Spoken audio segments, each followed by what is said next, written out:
Hey there, it's Jody Taylor. Whether you're a first-time listener or it ain't your first rodeo, welcome to Jody Tried It. This tiny podcast is about my journey of purchasing and trying many professional and personal development tools and resources, such as courses, memberships, subscriptions, templates, and apps. I'll share my honest review, key takeaways, and things you might want to consider to help you make informed decisions about your personal and professional development. Now, time for a quick affiliate disclosure. Some of the links mentioned on Jody Tried It, either on the show or in the show notes, are affiliate links, and at no additional cost to you, I will earn a commission if you click through and make a purchase. It's a simple way to support the Jody Tried It podcast, and I only recommend products and services that I genuinely love or believe might be helpful to you. Your trust is important to me. Thank you so much, and without further ado, let's hop on into it. Have you ever been scrolling through YouTube and a video pops up and it's instructional, how to, and you're interested? So it'll say something like, how to create a template in Canva, how to create pins for Pinterest, how to become a paid content creator in 2024. These are examples of things I, for one, have seen. Maybe you've seen similar things. And you've thought to yourself, I'm interested. That's cool. I want to follow along or follow these instructions, learn how to do this thing and do that thing. Alas, perhaps you do not watch the video, or you watch the video and you do not do the thing. Jody tried it because I have been you if you've had this experience.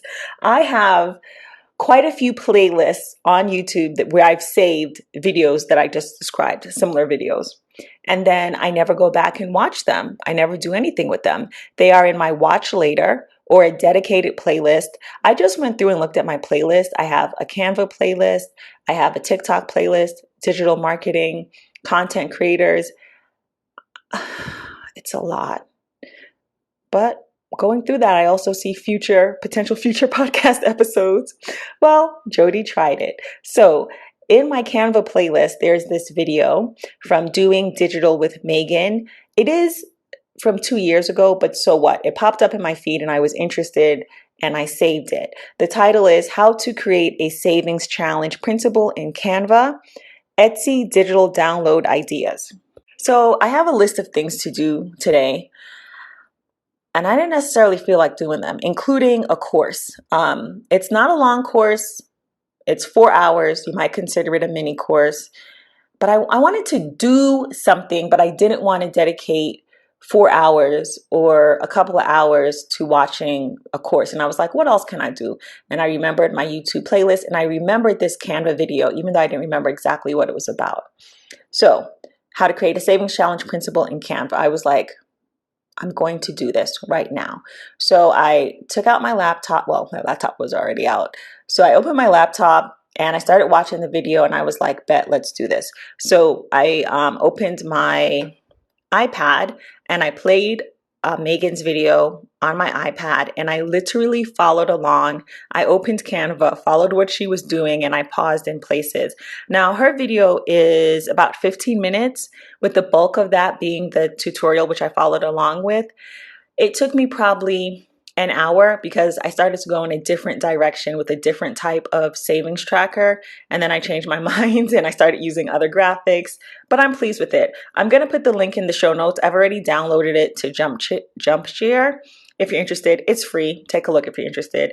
It was a fun way to spend some time. And I think I could have done it in a lot less time if I made other design choices, let us say, but this is something I can actually use. I already downloaded it in my note-taking app. I use Noteful. And so there are no hyperlinks or anything. It's literally a printable. But this works. I like it. I like the final product. So I decided to create a savings challenge printable for a vacation fund. So in case you end up downloading it and using it, here's what's on it, and you'll see it if you choose to go to the website and download it. So it says vacation fund and then goal, and there's a line, an empty space to fill in the blank. And I have 16 airplanes. So you're going to decide what each airplane is worth, like what the value is. So let's say you decide you want to save, I'm making this up, $5,000. So each airplane would then, because there's 16 airplanes, each airplane would then be equivalent to $313. I know that's a random number, but round it up or down. No, it's $312.50. I rounded it up. So for you, you might want to round that down for 300 to 300. Play around with it the way you see fit. If it's $1,000, then each airplane would be 63 weeks. Excuse me. Each airplane would be $63. I'm conflating my thoughts, which I do sometimes, because I was thinking 16 weeks. Like if you wanted to save for a vacation, or I put vacation fund, but travel fund. I used to have a road trip fund. So, it says vacation, but fill in the blank. Maybe for you, it's a beach fund. It's 16 weeks. So you would save for 16 weeks. Or hey, each airplane could be 16 months. Or each airplane could symbolize to you 16 days. My road trip car fund, what is wrong with me today? My road trip fund, I used to have an envelope, and what I would do is if we ordered takeout and there was change, I would put it in that envelope. If I paid a bill and I got change, or like whatever, used cash and I got change, I put in there. Or sometimes I would get paid and I'd have some cash and I put $5, $10, $20 in there. So it was random. And at that time I was getting paid monthly. And one day we went on an impromptu road trip, and I actually got out of the car, went back upstairs and got this money, because I usually didn't carry cash on me, and it was total maybe $80. I think I've told this story before on my other podcast, Snacky Says podcast. The car broke down. we ended up getting towed and renting another car for the day, and that cash saved our bacon. So, you can use this however you want it. I started out by saying $5,000, $1,000, but it can be something as simple as like, hey, you know what else I use? You know what else I've done? Story time. I'm like tripping over myself. Another type of vacation fund I've had is a travel day vacation fund, because in the past I would factor in, all right, okay, we're going to be in Timbuktu, so that's like $100 a day per person, but I would never factor in the actual travel days. Like, how much is it going to cost to get to the airport?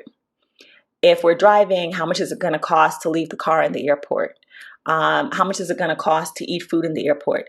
A ridiculous amount. That's the answer. So I started to factor that in and separate that out, because when I didn't factor it in, I could easily be spending, depending on how far I lived from the airport, what type of food I was buying. If I forgot something and I had to, like, I don't know, buy a replacement suitcase, you name it, fill in the blank. So now I know that I separate that out. And travel day for me could easily cost, well, it depends, but let's say between $50 and $100, because airport food the prices are ridiculous. Or again, I may have to take an Uber or a train or something, but factor that in if you want. I would gently suggest, into your holidays. Okay, that is it. I just wanted to share that I tried a YouTube video that I had saved. What does this have to do with you? If there is a mini course, a YouTube video, something that's probably not going to take that much time, but you've been sitting on it and you want to do something, like you want to feel good because you completed a task, you accomplished a task. Yes, I could be watching that other mini course right now, but I would just be watching it. Watching this video and following along allowed me to have something I can actually use that's on my iPad that I can print and use. And now that I know how to do it, I can manipulate it and change it around and do something else. So for you, I'm going to put the link to Doing Digital with Megan, her YouTube channel, and her video. This video for you, you might say like, oh, I want a savings challenge printable. I want to make it in Canva, but I want it to be for a home or a car or a bicycle or a just because fund. And then you can play with the images and have fun with it. Okay. That's about it. If you make your own challenge tracker, please let me know. You can send me a DM, an email at jodie@snackysays.com. That's JODDIE at snackysays.com, all one word. Or on Bcast, you can leave me an audio message and let me know how you got on. Hey, thanks for listening to this episode of Jody Tried It. If you haven't already done so, please subscribe to my newsletter at jodie.substack.com. That's JODDIE.substack.com. And please share with a friend or three. Thanks for listening.